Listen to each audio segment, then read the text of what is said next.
Oh, look out now. It's the Bourbon and Banter podcast, the biggest and most honest podcast in all of bourbon. That's right, friends and neighbors. We got everything you need to drink curious right here. So sit back, grab a pour, and check your feelings at the door, because we're here to lay it down for you as only Bourbon and Banter can. We're closing out 2021 with a special episode featuring some candid conversations from our 10th anniversary celebration. There's bourbon, barbecue, and of course, bullshit flowing freely. Joining the Bourbon and Banter team is a living legend of the bourbon world, Dan Gardner from Four Roses, which makes this an extra special episode that's the perfect way to close out 2021. Here we go. All right, folks, you are in for either a super big treat or the worst fucking, I don't know how many minutes of your life. So we have here, as always, Bob is here with me, and Thomas Fondano is here as well. But truly, we've got the legend, Mr. Knudsen, Jim, the man, the legend. But we're going to start off, we're going to put Jim on the hot seat. Jim, you've got a glass in your hand. You've got a whiskey in your hand. I want you to drink it, smell it. You have about 30 seconds for both. And then I want you to tell me what you think of that whiskey. All right, here we go. The nose is it's a little oaky, and maybe some latex or something.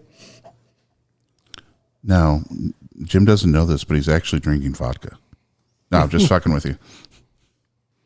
It's nothing remarkable. I wouldn't say it's terrible. Okay. Yep. I think hot drinker, light drinker? What do you got going on there? It's a little warm. It's a little warm. It seems to have a long finish, and not a really bold flavor, but it's. Would you pay $80 for that? No. Okay. All right. $80. $80. That's the Old Forester single barrel rye. Oh. Barrel strength. Barrel strength. That's what I thought. Yeah.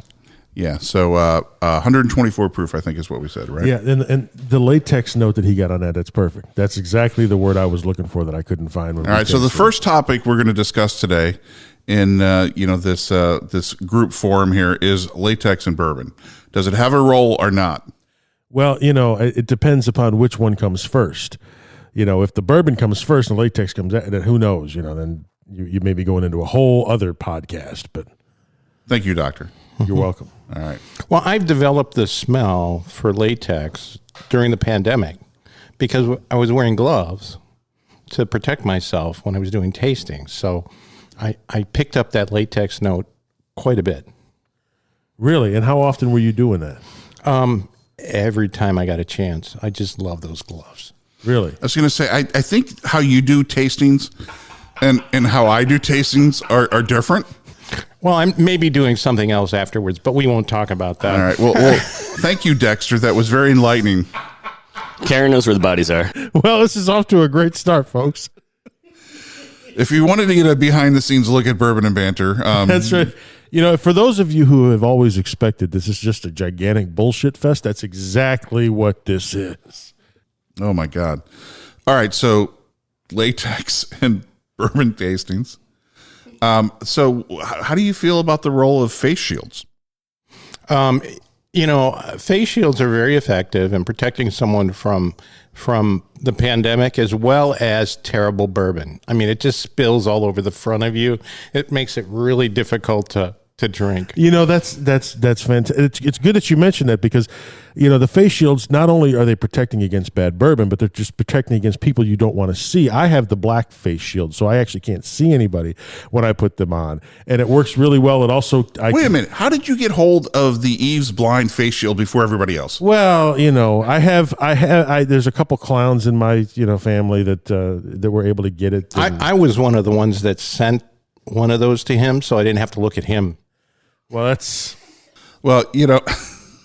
yeah, this is definitely not going the way Pops thought it was going to go. Oh my God! See, when I agree to shit, I rarely appreciate what's going to. See, but the thing about this is though, so we just have such a rare occasion. I mean, there's never been an occasion where everybody has been, still socially distanced and away, but together to do this with all the equipment, and we brought it down here, and one of the things that I definitely wanted to talk to Jim about is he's been working with some of the local lumber suppliers in Georgia, where he's from.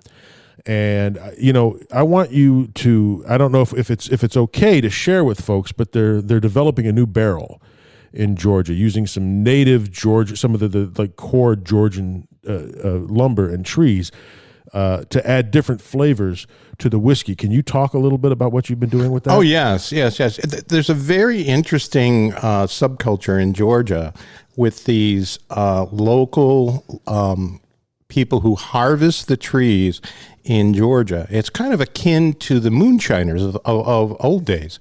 They go onto people's private property at night when people aren't there, and they cut down the trees and they haul them off so that they get the wood for free, and then they can make the barrels. It's called stolen barrel.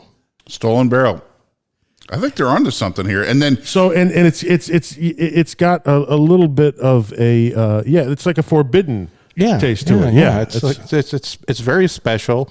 You can only get a few of these. There's a special unit in the Georgia State Police that are looking for these people. They have helicopters. They have drones to look for these people who are stealing the trees in order to make these stolen barrels. So I heard a rumor about this, and I heard that despite the just the general risk associated with it, right?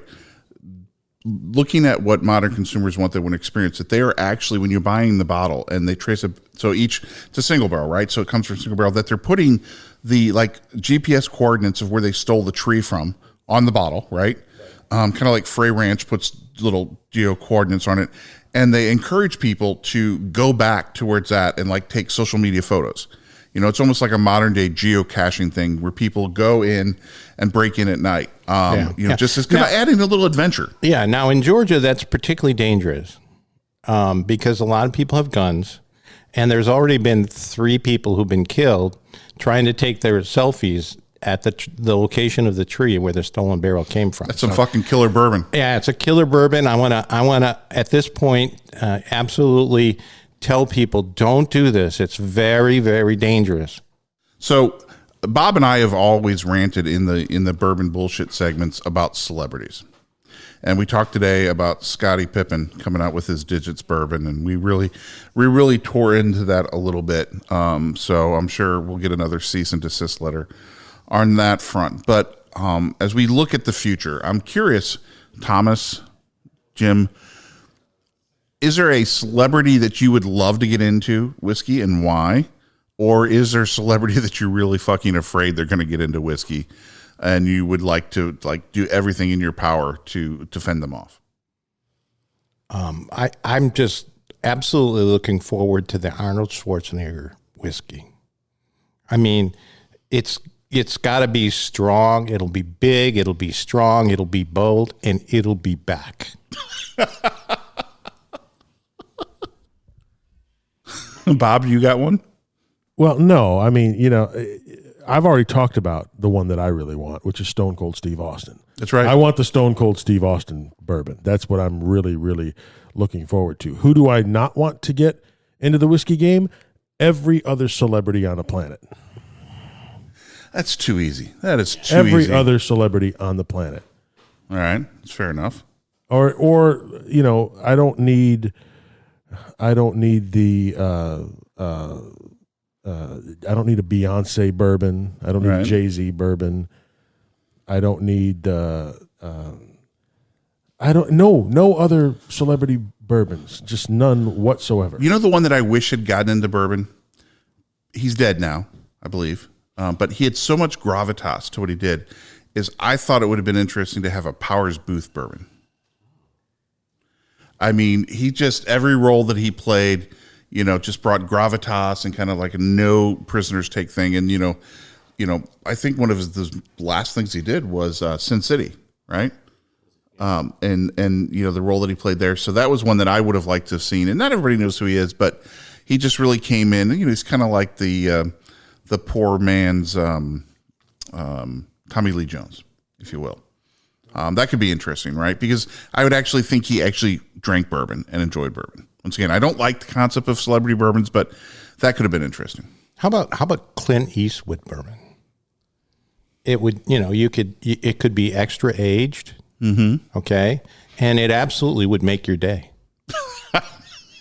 It might be a little rough up front, might mellow out, in the end. I always wanted a Yosemite Sam bourbon. See, and just before we leave Clint Eastwood, I'm sorry. See, I always thought he should have been the spokesperson for Magnum condoms. Because, that'd make your day too. Believe me, 9 out of 10 women say so. As opposed to Tom Selleck. Yes. Yeah. Yes. Yeah. Just going to leave that there. I always wanted a Ricardo Montalban. Oh. Just bottle wrapped in rich Corinthian leather. Just notes of rich Corinthian leather. But a bourbon or a whiskey with all influences from the world. Oh. Maybe a cognac. Oh. It would put smiles on everyone's faces and fulfill your fantasy. I'm surprised we haven't gotten a Kiss bourbon. Even though Gene Simmons doesn't drink, I'm surprised that they haven't branded themselves. And they branded themselves in the wine, but not in the whiskey yet. Well, yeah. I mean, after Metallica got into the game, you would have thought he was but but Metallica screwed up. And here's how Metallica screwed up with that barrel strength. They actually had a product that was worth drinking. So that screwed it up for all the celebrity people. All the celebrity whiskeys aren't worth a shit. But that Metallica blackened cask strength. The cask strength, was not fantastic. the non-cask strength. Though. Yeah. Okay. All right. What about sports stars? I'm not a big sports guy, so that's not an area that I have a lot to add to it. But you mean like OJ? Yes, absolutely, OJ. Bronco bourbon. White Bronco bourbon. Innocent bourbon. I mean, it just coats your insides like a glove. Well, I hear that every case you buy, you get a free glove. But don't worry, it's not going to fit. It's not going to fit. It's not going to fit. It's not going to fit. That's right. Well, sports stars, I would think that MGP would have naturally partnered with Larry Bird, Indiana's own. Or what would be great would be a Bobby Knight bourbon. Just punch you right in the face. If you can't, you got to be a real drinker to handle a Bobby Knight bourbon. It's going to smack the living hell out of you. Every case comes, at you. Yeah, every case comes with a free folding chair. It'd be a great tie-in at Costco, right? Buy a fucking set of chairs, get a bottle. And they might as well just do it. Just do a Flintstones. It's time to do a Flintstones bourbon. You could do Tom Brady. Yeah, but Dickel releases that every day. Exactly. That's what I'm saying. Just put the Flintstones thing on it, Okay. I got to throw this one in here. And I know we're probably going to hit this in another bourbon bullshit, but we're speaking of Dickel. Dickel just announced that they're releasing their Dickel bourbon. Okay. They're just releasing it? Yeah. They're under just their own name. Yeah, it's Dickel bourbon now. So they put out the press release, and I reached out to them. I said, so is this different from the Tennessee whiskey? Because their Tennessee whiskey goes through the Lincoln County process, right? And it is a subtractive process. So technically, it's a bourbon, right? And they said, no, all the bourbon goes through the Lincoln County process. So, one, it starts the same as their Tennessee whiskey. The only difference is that they've determined that these barrels don't fit the profile of a Tennessee whiskey. Now, we all know that you can blend things together in a myriad of ways and remove that flavor. And these barrels didn't suddenly start appearing, and haven't been around for a while. So this is one of the most offensive bourbon bullshit things I've seen in a while. But let's dive into this world of Flintstone vitamins a little bit and figure out, why is it that people like this? Anybody, any guesses? I mean, why do people keep buying this shit? Well, I took Flintstone vitamins as a kid growing up, and maybe it's just a familiar flavor that people. Do you still enjoy it? No. Yeah. Well, it's very cost effective. True. And when it comes to Flintstone vitamins, I mean, Dino was always my favorite. Oh, well, Dino rock. Yeah. But it's cheaper to take a Flintstone vitamin, grind it up, and put it in a $19 bottle of whiskey. I'm just saying. Well, I mean, MGP has been obviously one of the big sources for source whiskey. And I think we're all big MGP fans. Dickel now has become the big source, especially because they've released some older stuff. But I tell you what, nobody seems to be able to blend that out of it.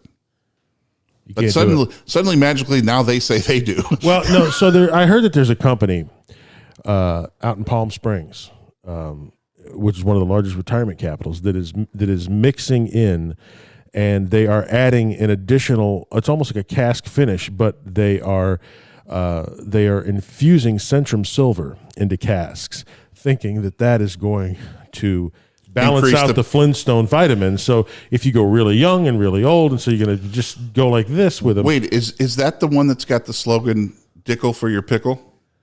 It might be. I'm not sure. That's still under trademark. That is actually that might include a different pill. Yeah, it might. I would think But so. see, that's the genius, right? The future, like drug enhanced bourbon. I mean, we all know that eventually cannabis is going to get into the whiskey. So why not that? It might, but I think the Dickel for your pickle. Well, I don't know. I mean, you guys probably have more experience with that. I've never felt the need for that. That's your cue, Thomas. Well,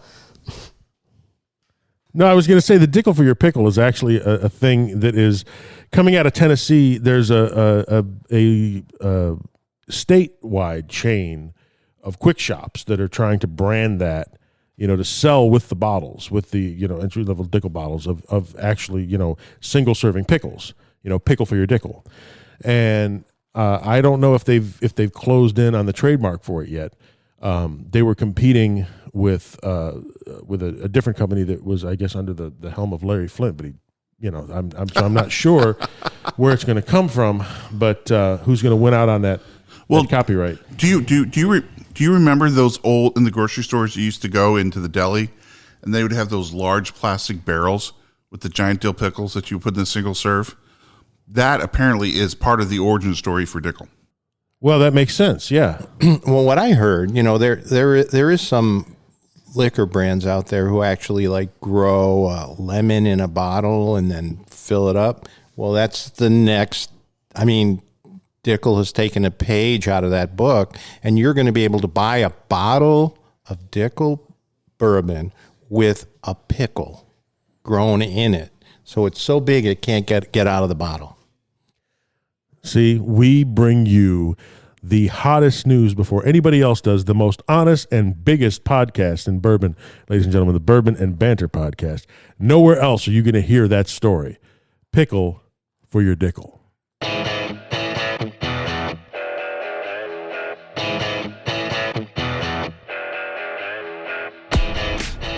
All right, folks, welcome to Bourbon and Banter After Hours.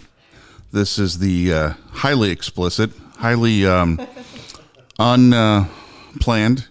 Unplanned. We don't know what's going to happen. And here. I'd say it's off the rails, but let's just be fucking honest right now. There are no rails. No rails. The one out front's already broken. So that's right. So I'm here once again with my co-host extraordinaire, Bob Bennett. And we do have Mr. Dan Gardner from Four Roses, currently from Four Roses. Tomorrow morning, we don't know. Yeah, that's very Depends true. on what happens here tonight. That's right.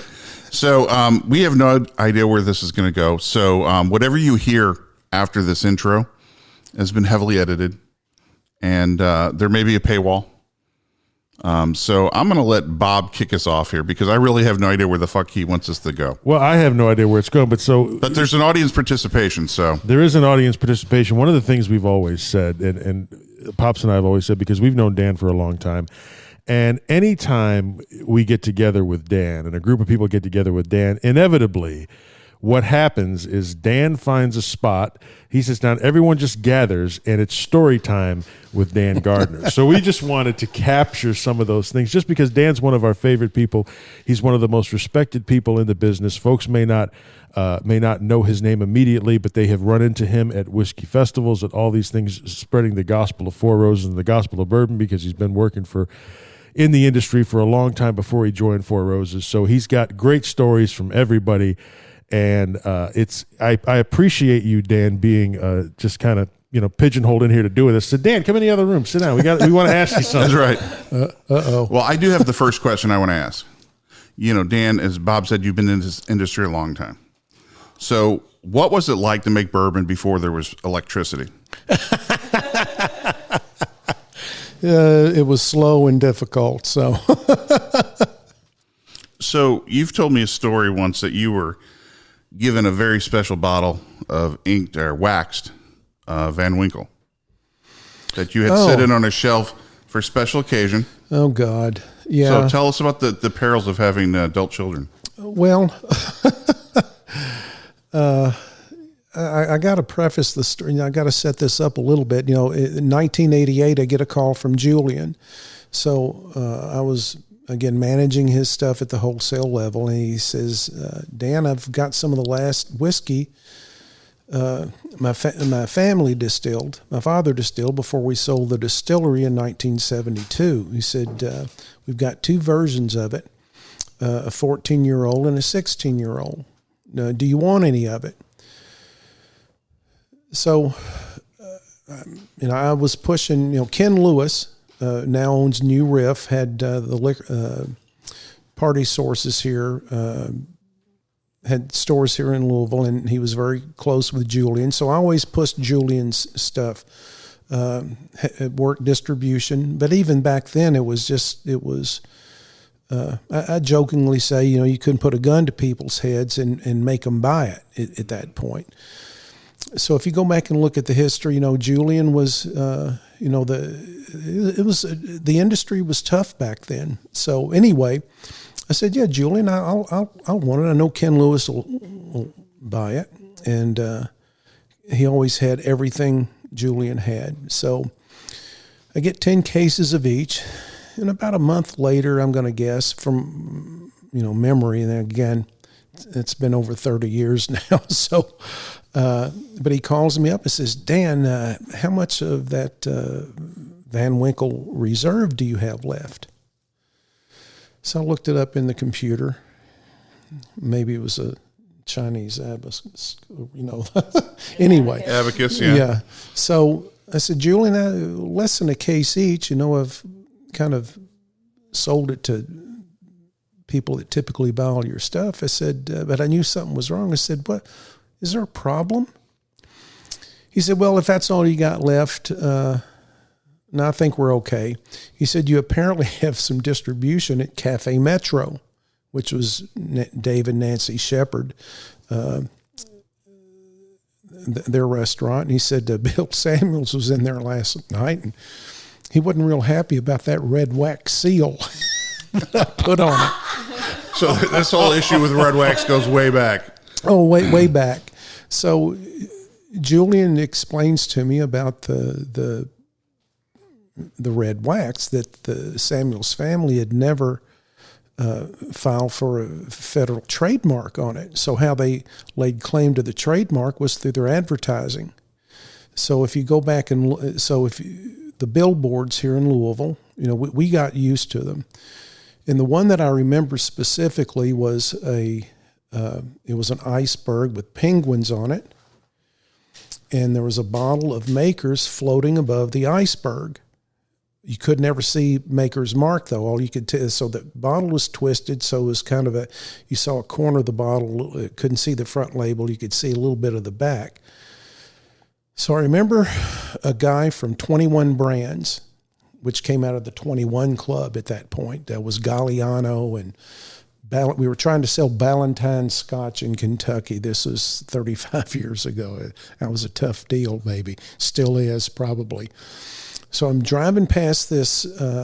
We're on 64. We go past this billboard, and this guy looks up and says, what the hell is that? And I said, look up, and well, it's just the latest Maker's billboard. What the hell does it mean? Well, it's obvious. Again, iceberg, penguins, bottle over it. It's just Maker's over ice. It was, if you grew up in Kentucky, in Louisville, you saw it, you immediately knew what Doe Anderson was trying to get across. But it was this guy who was just like, they're a little bit unusual ads, but so that's how they laid claim to the red wax. It wasn't through a federal trademark. I mean, that's how they laid claim to it, was through their advertising. At least that's what I've been told. Somebody might have a different story, but that's what I was told. So interesting. Now, you wound up, though, with one of these, at least in your possession personally, right? Oh, yeah, we're getting back to the real issue of it. So I always liked that 14-year-old better. The 16-year-old to me was more cognac-like, I guess is be a better way to put it. The 14-year-old was more bourbon-like to me. So I bought a case of the 14-year-old. I do not ever remember opening a single bottle of it. So I get down to, it's going to be a long story, much longer than it should be. I get down to 4 bottles. Bourbon's Bistro opens up 12, 13 years ago, if not longer. So I give Jason a bottle of it to commemorate it. It's just a bottle of bourbon, dudes, you know. And Julian, you know, they good friends with Julian. 5 years later, the 5th anniversary, I give him another one. So I go to work for Four Roses, and I meet a dentist out of Knoxville, Tim Bible, big collector. He gets all of our stuff. So after talking to him a while, I tell him, you know, I've given my background, and I dealt with Van Winkle. He said, I love Van Winkle. I've got a lot of stuff. Do you know Julian? I said, yeah. He said, I'd love to bring some bottles up and have him sign it. So, okay. So I called Julian, and sure, I'll meet him. So Tim always came up in November with some buddies to go to the track. So the week he's coming up, Julian calls me and says, Dan, I can't make it. I'm going to be out of town. So I say, that's fine. Well, I'm skipping something. I tell Julian that if you meet us for lunch, he said, I've got a bottle of that 1988 Family Reserve 14-year-old. So when I tell him that, I'll give it to you. He said, so there's like a 5-second hesitation. He said, well, that's damn good bourbon. So he said, well, if you bring me that, I'll bring a bottle of 23-year-old for you. Okay, not a big deal. It's just bourbon. So again, Julian can't come to the lunch. And so I call Tim up and tell him, you know, don't bring your bottles up. Julian's can't make it. So I tell him what I was going to do. He said, Dan, are you talking about that 1988 red wax stuff? I said, yeah. He said, I just saw a bottle go on eBay the other day for like $1,200. Now you got to know, this is 10 years ago. And I'm thinking, oh, damn. So I'm down to 1 bottle. I don't know what happened to that 3rd bottle now that I think about it. But I had it in my wine rack. So I think about it. And so I finally go down there a few months later just to check on it. $1,200, that's a lot of money. I think those things are going for like $10,000 now. I go down there and it's gone. Oh, damn. Where did that? So I've got an old chest upstairs. Start rifling through that. Some things up there. Can't find it. All of a sudden, bing, the light goes on. My son had graduated from Colgate. Had a bedroom down in the basement. So I go down there. I said, should I use his name? He might be a legend because of this. I don't know. Yeah. I've told this story so many times. I said, Alex, did you happen to get that bottle of bourbon out of the wine rack down here? Yeah. Okay. Did you drink it? Yeah. I said, was it good? So yeah, it's pretty good. So I said, well, I hope it tasted good in that 2 liter of Coke you probably poured it into. A friend of mine just told me that he saw a bottle go for $1,200 on eBay here about a month ago. So the only joy I got out of that bottle was seeing the color drain from his face when I told him what the price was on that bottle. So, that whole thing was very interesting. Gordy Hugh, 10 Tim Hugh, Brian Hugh, the Hugh family, I-75 cork and bottle. Gordy bought all of the Michters from the Pennsylvania distillery back, I don't know how many years ago, and was responsible for the Hirsch label. Of course, that Hirsch he bottled that primarily for the Japanese market. So, Chuck Cowdery's got a great ebook on that, The Best Bourbon You'll Never Taste. So I'd highly recommend that people spend it might be $10. It's worth every penny of it. So he gives you the entire history of that Michter's distillery, the Pennsylvania distillery, and really gets into the ins and outs of really what happened there. The original Michter's was not actually bourbon. It was a 50% corn mash bill, according, if memory serves. Again, it's getting weaker all the time. From Chuck Cowdery's book. So one of the previous owners is responsible for that bourbon mash bill that went into the Hirsch whiskey. So that whole story is really, really interesting, and it's just kind of a shame that that distillery is defunct now. So, but just really historic. And I'll tell you another quick story. That there was people might not really know, but for the bicentennial, Vendome gave Michter's that little pot still to produce. So they shut down their column still because they didn't need it. They couldn't sell anything. So they made enough out of that pot still to just sell out of their gift shop. So at that time, in 1974, there was a Beam that was the master distiller there, and then it went to, soon after, I can't remember the guy's name now, that stayed there through 1988. So that little pot still went to a restaurant in northern Ohio somewhere. I forget the name of the restaurant, but this is all documented.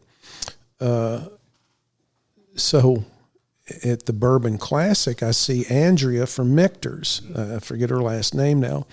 And I'm talking to her. I said, y'all really ought to go up to Northern Ohio and talk to that guy and buy that Michter's old pot still from them and bring it down here. So she just looked at me and said, oh yeah, that's a really good idea. Well, about a month later, it was a press release.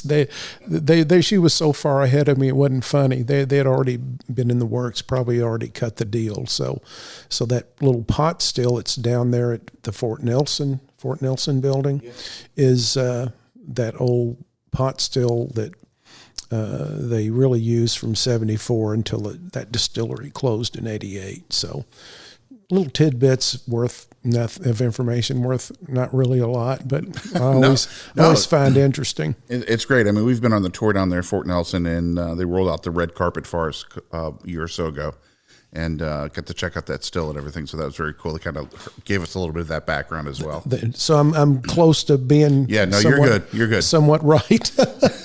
No need to cut that out. Okay. Well, I hope you roll that story out to your son every once in a while to remind him of, he was responsible for, eliminating some historical stock. Oh, absolutely. Now worth about $10,000 from what I hear. So send him the bill. Nuts on God. That's right. Excellent. That was awesome. Thank you. Well, you're talking about, you couldn't give Pappy away. You had sold whiskey for Julian Winkle for decades. I managed his stuff. Now, I started in 1980, and I was wine manager when I started. So for 2 years, and then I went for 2 years. I was working for Element and Vineyard. So I came back in 85. So I met Julian's father. is probably 80, or it's probably more like 81. Right before he died, Julian's father had cancer at that point. So I did meet him one time down at our offices at 31st and Broadway in the old Fall City Brewing Company warehouses and office buildings. So, it was just, Julian hustled those bottles, those ceramic bottles, the Hibernian Society. I can't believe that I haven't seen any Hibernian Society ceramic bottles, because we did that release every year. So I'm curious as to if anybody's got a Hibernian bottle, please let me know. I'd like to just see one again. Do you remember what did it look like? Well, they were different every year. The Hibernian Society is Irish or Scottish society of some. So it's they were different every year. Okay. They were based on that. I just posted that last night, that I had that 1978 UK National Championship. They all look kind of the same. You just changed the graphics on the side of the bottle. So, but it's curious that I've not seen any of those Hibernian Society bottles that we worked every year. We released every year. So Julian was hustling, and I know people have asked him, why don't you just have them make a bunch more whiskey for you? And I might be completely off base here, but typically when you have a contract, distilling contract with somebody, the whiskey isn't all that expensive, to be quite honest. It's the federal excise taxes you've got to pay on it that really adds up. So, Julian came up in 1972. The industry was still going downhill until the mid 80s, 85, 86, and only because of the Japanese market did it take off. So, you go through that. I call it the depression mentality. My parents I grew up with that kind of same thing. So, you just don't know when the bottom's going to fall out. So, and again, if you got to wait 23 years, I probably don't have 23 years left at this point. And, you just hard to think out that far anymore. So. Sure. Well, I remember there's a thread on, I think it's the Straight Bourbon Forum, where a lot of people have clicked through to it, where Julian was in there trying to pitch the idea if anybody would pay a couple $1,000s for a barrel of his whiskey. And everyone points at that and is like, oh my God. Just a couple. It was like 3,000, 4,000 max for a barrel of his whiskey. I mean, holy crap. I mean, to have be able to go back in time, how amazing would that be? The first barrel selection I ever did was at Wild Turkey, and that was with the old Shoppers Village became Liquor Barn crew, and that was the only one I did. That was that was probably late 80s, and even when we started the program at Four Roses, I did a lot of barrel selections as the brand manager for it at Southern before I even started with them. And it's just, I think we did 15 barrels my first year. And that was 2000, I started in October 2009. No, again, couldn't put a gun to people's heads and make them buy barrels. And rightfully so, Buffalo Trace had started that whole thing, and that's really, and of course they're still pretty much dominating it right now, but it spread so much. But that's all anybody wanted was Buffalo Trace at the time. So did 15 the first year, maybe 25 the second, and then it just started catching on. It just started doubling. How many are done each year now? 650. We've only got 600. That's why, you got to understand, our business blew up in our face. Just our regular 80 proof stuff. So, In 2012, we shipped 26,000 cases, 9-liter cases in the U.S. Japan and Europe were probably 700,000 or 800,000 between them at that time. So from year to year, from 26,000 to 43,000 to 73,000 to 130,000 to 190,000. You just can't plan for that kind of growth. Yeah, we're going to be up 90% next year. I don't think so. So the whole thing blew up in our face. Early on, we were only running the distillery 6 months out of the year. I think Jim Rutledge would have run it full bore even back then, but, it wasn't done. Right. And again, we were only running it 6 months out of the year. That's why he wanted to do a rye program. Oh, how cool would that have been? Oh, my God. I'm going to keep my mouth shut. If only, right? Well, I'll just say it would have been way fucking cool. I mean, let's just put it out there. I mean, that was how long ago? That was 10 years. Imagine if we had 10 years of Four Roses rye. Yeah, so we would have had a 5-6 year old 4 or 5 years ago. Yeah. Well, Rutledge, Jim told me, and he might say I heard him wrong, but I remember him saying he thinks it needed at least 7 years of age. He would have aged it at a minimum of 7 years before he would have released it. So we'd have been in the program for 3-4 years now. So, well, he's got a lot of discipline because, as you know, so many people are releasing rye so much younger. Oh, because they're more palatable younger in many cases. So to have that discipline, which he's known for, right, would have been simply amazing. Look, I learned so much from him. He would throw little one-liners off that he would say one time and I'd never hear again. And I remember the guy, it was a United States Bartenders Guild. Guy's name was David Nepov, if memory serves. Again, it's getting a little crusty. And I think Ted Kilgore from St. Louis Ted was involved at that point. If memory serves, I think Ted was on this tour. So it was a group from the United States Bartenders Guild. So I'm going back 8 years. So this is just a little example of what the detail. So we get to the end of it. I remember we're standing out back entrance to the distillery near the caustic tank, the cleaning solution for the copper stills, which we do once a week. So Dave asked him, I said, Jim, how much back set do you use? So I'd been around Jim enough to know he hesitated. Just thought, this is going to be interesting. He said, well, it depends. Depends on what? He said, well, it depends on the pH of that particular fermenter.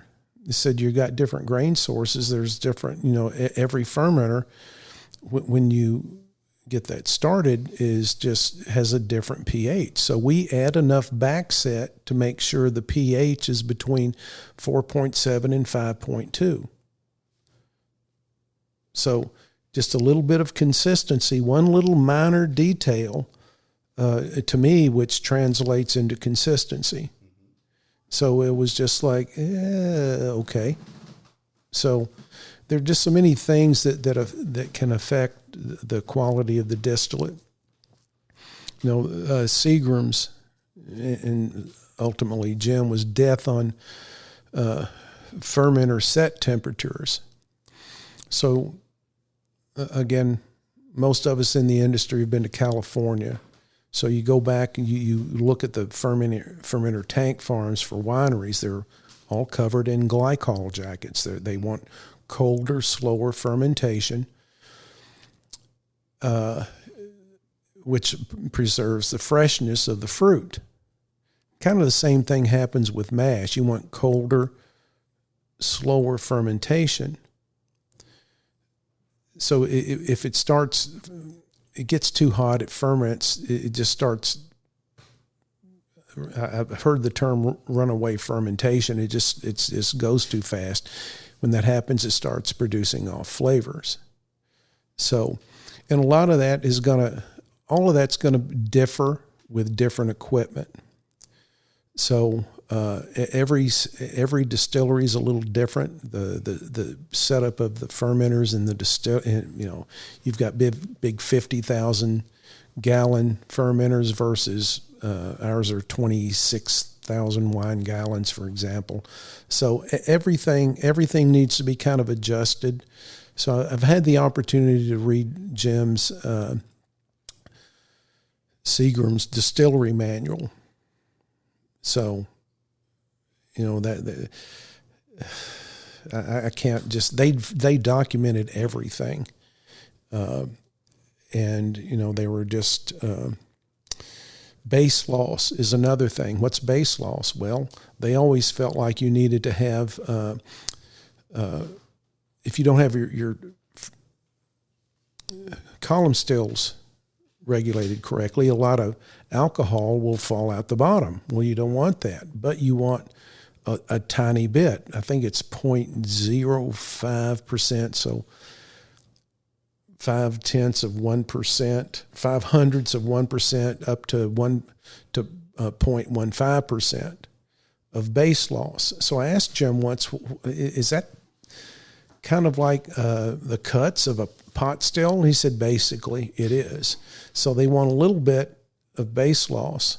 Now, I don't think everybody really grasps that, but that's Seagram's documented so much over the years. And you read one of these distillery manuals, it's really mind-blowing, the things that the things that can affect the distillate. And Rutledge was death on one thing, and that was you've got to make the best distillate you possibly can,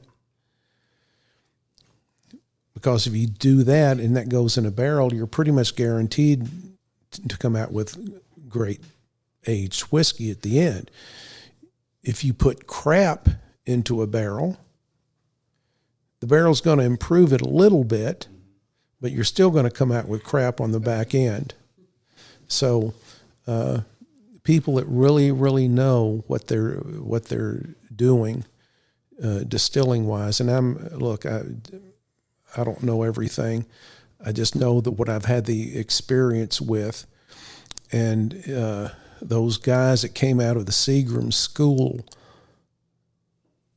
pretty much knew what the hell they were doing. Well, I find this fascinating, right? I mean, it's extremely technical, very geeky, right? Yeah. I love it.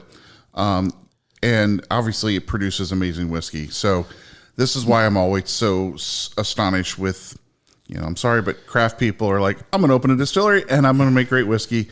And they have never heard of any of this. I mean, it's quite amazing where people haven't died. That's true. That's true. And they're putting stuff out that's 12, months old. Yeah. I mean, I had lunch with Jim a couple of years ago, and we were talking about this very thing about craft stuff and the notes. And he was very emphatic. He's like, I know what you're going to say. He goes, if you put crap in, you get crap out. And he's like, he goes, and with Jim, right? For him, he talked about how with Seagram's, they had the discipline. He had to constantly send in samples, right? And he goes, you get to a point where all you got to do is nose it. And and he goes, and the fact that people can't do that, and they put all this stuff away, they invest all this money, he's like, you're just wasting time. It's never going to be good. It's never going to be good. I don't care what kind of barrel you put it in. That's right. It's not going to be good. Mm-hmm. Look, as I've said countless times, and pretty much every barrel selection I do, I can't smell crap. I've got a very, very bad nose, bad sinuses. So everything that I do is strictly on my palate. So I like mouthfeel. I like that oily mouthfeel. Typically, the only thing that really turns me off is a lot of tannin, just dry. That bitter tannin on the back end. So whether it's big mid palate or lighter mid palate, and I always use wine terms because I think there's a lot of correlation to it. And I use the analogy with our yeast strains to grape varieties. All right, grape varieties have Cabernet typically is a little heavier, a little more tannic. Merlot is a little fruitier. Pinot Noir is a little lighter. Petit Syrah, Petit Verdot, whatever. So all those grape varieties produce different flavors, different weights of flavors. It's the same with our yeast strains. So F to me is our biggest, heaviest yeast strain. It's the most coating from front to back. K is, I consider F and K our Cabernet, but K yeast strain hits you in the back. That's back end spice, where F is coating from front to back. O is mid-palate fruit. That's Merlot. To me, the V yeast strain is, and mentally, I just think of it as Pinot Noir. It's a little lighter fruit. Q, Rutledge always said Q's age quicker. So why is that? Well, Q to me, if you read the descriptors on it with our literature, it's for the nose. It's a floral nose. To me, it doesn't add any flavor to the whiskey. So it allows the mash bill in the barrel to show through more. So Qs are typically, people either love them or they hate them. And I think the people that hate them have gotten those drier barrels that more of the tannin shows through. If you get a Q with one of those honey barrels, those sweet barrels, they're friggin' awesome. Well, we just picked 2 in March, and they're both Qs. One's an OB, one's an OE. Look, Mandy and I, if we're looking at it and we see Q, we're going to think dry and tannic. If we do not look at it and we taste them blind, the Qs have been in the top 3 pretty much every time the last 10 barrel selections. Yeah, I was going to say they're kind of on fire right now. Absolutely. So I think it's, oh gosh, I was just talking to Steve Combs about barrels. So, what causes barrel variation? And Jeff LeHue at Independent Stave sent me a marvelous presentation, and he talks about slow growth versus fast growth trees. So this is not going to make a lot of sense without an illustration, but a ring of a growth ring in a tree, everybody knows what they are, but with oak, there are 2 sections to it. There's early wood, they call it, and late wood. The early wood is very consistent in its thickness. That's where all the sugar and it's where all the vanilla is. So the late wood is primarily, it's where all the tannin is. So if you have a slow growth tree, and just bear with me here, if you have a slow growth tree, that late wood is going to be a much thinner ring. So if you look at a percentage of it, early wood versus late wood in that growth ring, if it's a slow growth tree, again, late wood is much thinner. The early wood is a much higher percentage of that tree. So you char a barrel to release those flavor components, the sugar and the vanilla and all that. So if you have a much higher percentage of early wood, you're going to have, and you can get a barrel made out of all early wood staves. That's great. You're going to get that honey, what I call that honey barrel. It's got a lot more sugar to it, but it's all random. So Jeff, so we get 90 to 95% of our barrels from Lebanon, Missouri. Their Lebanon, Missouri barrel facility. So what Jeff said to me, he said, Dan, you've got to understand, though, that even out of the Ozarks, which is all primarily slow growth trees, there are always some fast growth trees in there. It's a function of the soil and how much rain. So you get a blend. So when they put these barrels together, it's on such a massive scale. They're sawing up trees, fast growth, medium growth, slow growth. So that's why the barrel variation comes in. So, there is some consistency, but once you get into single barrel stuff, that's why you really, and the last 100 proof barrels selections I've done, Mandy has been pulling barrels from the same warehouse, same rick, same tier. She literally has been pulling sister barrels, exact same distillate. They've been aging side by side by side by side. So when you get in there and taste that, you start tasting those barrels, the barrel variation starts slapping you in the face. It just really, really, it really becomes evident when you do that. So the question I guess we have with all those variables, right? How do you feel? I mean, Bob and I broke this story a podcast episode or two ago about the new Cabrio warehouses that you guys are building with the convertible top, where you have the ability to roll back the top of the brick house and expose it to the elements. How do you think that's going to affect the whiskey? Are we using sunscreen or no sunscreen? No, it's just straight open top is the design schematics that we were able to squirrel away. And we're wondering how that's going to change the flavor profiles, because everyone likes those top tier barrels, and with this extra component, I thought they could be kind of hot. Y'all are nuts, man.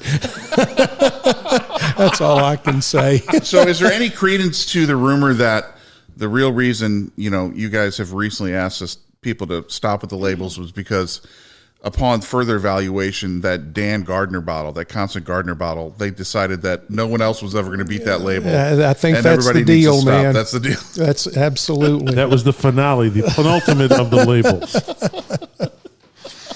Oh God. So here's an interesting question I'll throw at you. So if you've been in the industry a long time, you've seen a lot of changes. For someone who is like, man, I really like bourbon, I'd love to work in the bourbon industry. You have some younger folks, here that are in the industry as well. What's your advice? Is it, look, you're nuts, run away? What would you suggest them if they want to get into whiskey? What do you think are the most important skills? Because as Bob said, you're one of the most respected people in the industry. Everybody loves you. You are an amazing guy. What are your tips to people wanting to come in, and especially people want to get into ambassadorship or sales? What would you tell them to focus on? The industry has changed so much. It's really, I wish I had a crystal ball and could tell you where it was going to go, and I just really don't know. There's so much opportunity with. Look, there are some smaller craft guys that are doing some amazing things. I think it's a pretty short list, personally. But there's some people that are doing some good things. Again, I know a little bit about the background. Again, I'm going to bring up New Riff. It's just I know the background. I know who was consulting there. I'm going to bring up again heavy Seagram's influence there. That the Seagram School of Distillation. Whether you, I've got a very good grasp of what they were doing. There's a great book I'm going to suggest anybody read for several reasons, and that's a book called The Bronfmans, The Rise and Fall of the House of Seagram. It is just Nicholas Fast wrote that, and that just really taught me so much about the industry, about the effects Prohibition had on the industry, how it affected drinking choices forever. Look, I'm 67. I graduated from high school in 1972. The best thing you could possibly drink at that point was 7 and 7. It was, and the Prohibition forced the country to drink Canadian whiskeys because of the speakeasies, the organized crime. So whiskey to the speakeasies. Well, the primary source of whiskey was Canada number 1, Scotland number 2. Irish had already, that was in the process of being killed with the English embargo. Right, yeah. With Ireland. So Irish whiskeys at the turn of the century were so much bigger than Scotch if you go back and read the history of it at all. I love that the Irish industry's coming back so strong. So say it was down to 3 distilleries. Well, it was 2 actually. It was Cork was Middleton. Was a conglomeration of several distilleries, and they've sold off a lot of those labels now that have distilleries. And then there was Bushmills up north. It got down to 2 now. The Cooley, right, turned from commercial to. Yeah, I think Cooley was that just a. It was a commercial alcohol production, yeah, and then they converted over, and that became the 3rd. That became the 3rd, yeah. Yeah. So.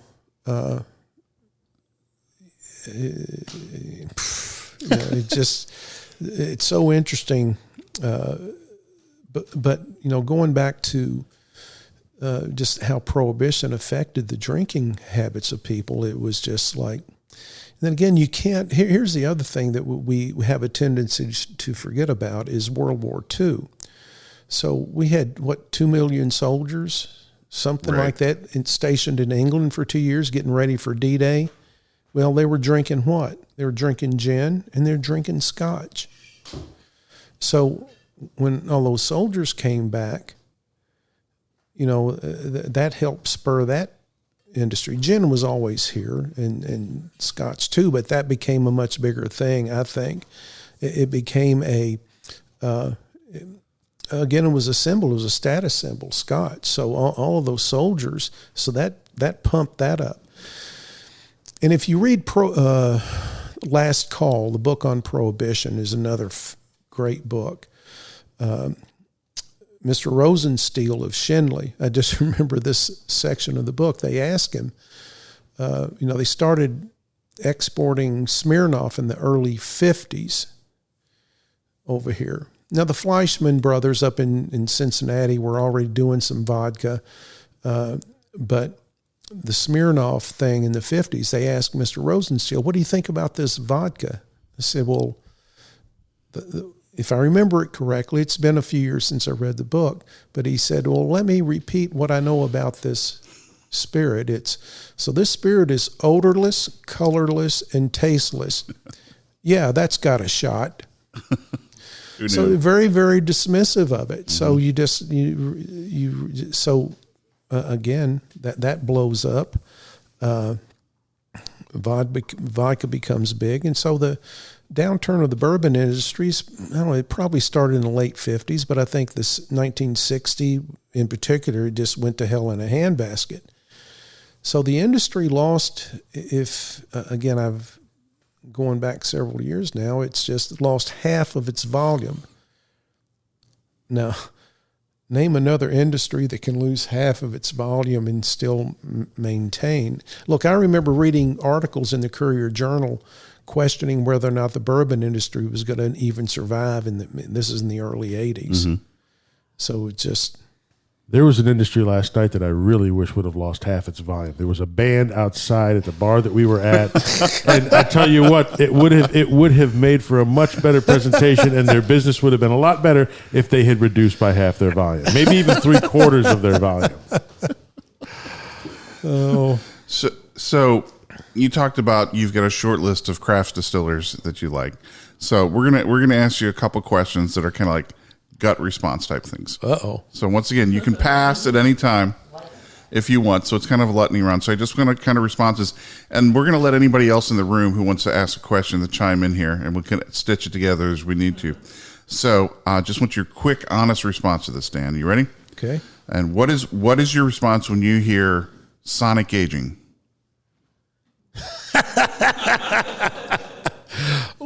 Look, I'm not...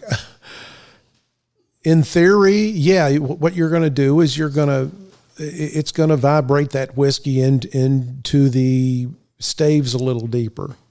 But it's just... For those of you, never mind. Okay. We'll have a graphic later. All right. Small barrels. Same thing. Look, and it might work. I'm not enough of a mathematician to really, is it really increasing the surface area or not? I don't know. I guess my thought is, if you can't afford a 53-gallon barrel, do you really need to be in the whiskey business? God, I love you, Dan. Oh my God. There it is, man. That's right. Okay. How do you feel about flavored whiskey? I have no problem with it. Look, I was a Wild Turkey distributor forever. Jimmy Russell at 60 proof honey liqueur. I've poured several gallons of that over vanilla ice cream in my day. So I really don't have a major problem with it at all.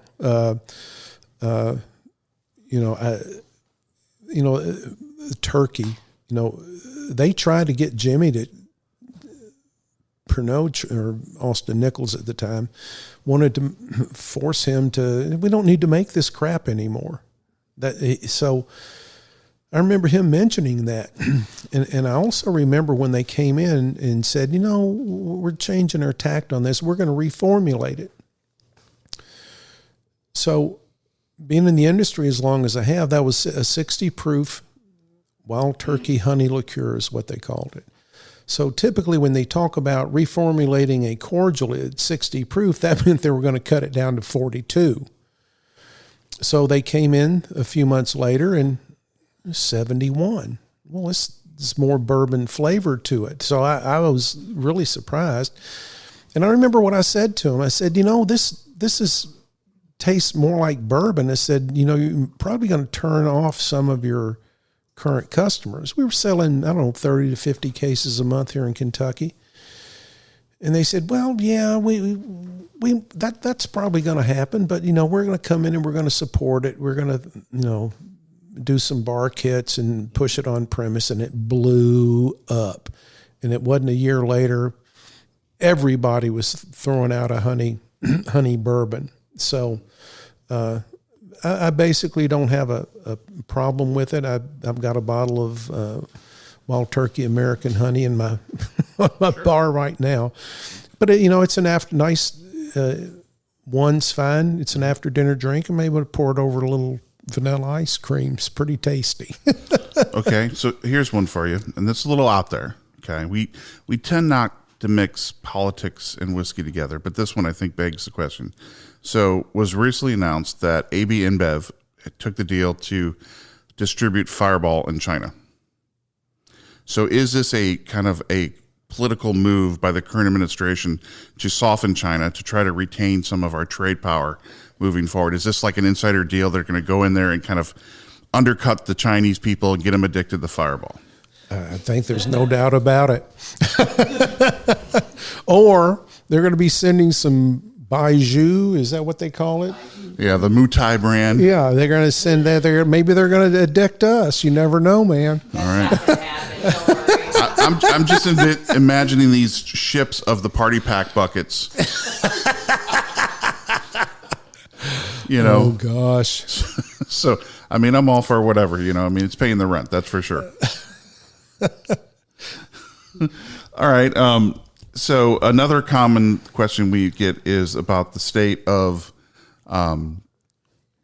secondary, right? Secondary is a big challenge right now. You've got some brands who have chosen to price their products extremely high, and they often say, well, we do it because we're trying to eliminate the secondary market by charging a lot of money, which then I think is eliminating some people to actually have a shot of getting something. So while, Four Roses has done a good job of not playing that game, but when you look at the role of a distiller in the food chain, we know we have the 3-tier system, right? You set a price, the distributor, but then the brands, the distillers, a lot of times raise their hand, and I'm looking at a certain company.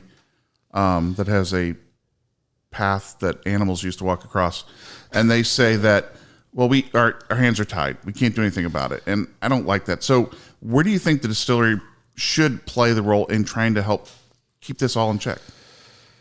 Look, I sincerely don't think there's a lot that the distillers can do with it. It's just gotten so out of hand. Look, I love bourbon, but the prices that the unicorn bottles that people will just throw stupid amounts of money to are just it's to me that's the real issue, is that if you're going to be stupid enough to pay $300 for a bottle that's retailing for $39.99, I don't know what we can do about that. It's just stupid. Look, that Flummox the poor man. Well, it's that to me it's people that I'm a believer in blind tasting, absolutely, and I think the vast majority of people, and this is not a knock on it, I'm not even going to say it. I'm not going to say what I was going to say, but if the vast majority of people wouldn't know the difference between 3-year-old Crow and 23-year-old Pappy. I'm going to say it. No, I think they would probably prefer the old Crow. Look, what's bourbon made out of? It's sunshine. Corn. It's corn. It's either wheat or rye, and some malted barley. So let's just stop and just, how much better can something be? Now you get into the distillation. There are reasons that certain bourbons to me are better, but are they that much better?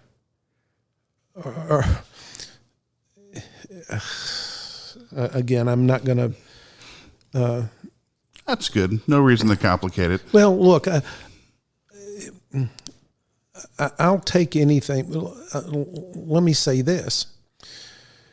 5 or 6 years ago, again, our business blew up in our face. So our barrel selections, when we originally started the program, and this applies to everybody, when we started the program as a minimum of 9 years old, the day they turned 12, we either dumped it into Yellow Label or it went into our limited edition program. So when our business blew up in our face, the average age was, we had to lower it if we still wanted it. So they were from 8 to almost 9.5 years old. I sincerely thought those were our best barrel selections, but that's my flavor profile. I'm a sugar daddy caramel guy. I don't like a lot of wood. I don't like a lot of tannin. So you hit that was very much a sweet spot to me. So I'll apply that to everybody. If you ask Jimmy Russell, he'll tell you it's 6 to 9, or maybe he might go up to 11. It gets any older than that. So people looking for all this old stuff, if they tasted it blind, they would never pick it out. They would never say, absolutely. They would never pick that out. Look, you just spent $3,000 on a bottle. You're sitting there, you're looking at that label, you're drinking it. The shit's going to taste good. Pure and simple. It's just, it is what it is. It's just you've done it. You can't get it. The Q yeast strain. If I see Q in my mind, I'm going to think, well, it's going to probably be tannic. It doesn't add any flavor to the whiskey. And I'm talking about us. I get tied up in the same thing. I've got these attitudes, and if I'm looking at it, that's what I'm going to think. And no, I mean, we believe in blind tasting. We removing label prejudice for all those reasons. You obviously talked to a lot of people. You are friends with a lot of bloggers, influencers. You've been on a lot of podcasts. But I think we got to ask you a really honest question here. What's the best bourbon podcast out there? Oh, it's just Bourbon and Banter, no doubt. Absolutely. I have to agree. Those guys are fucking awesome.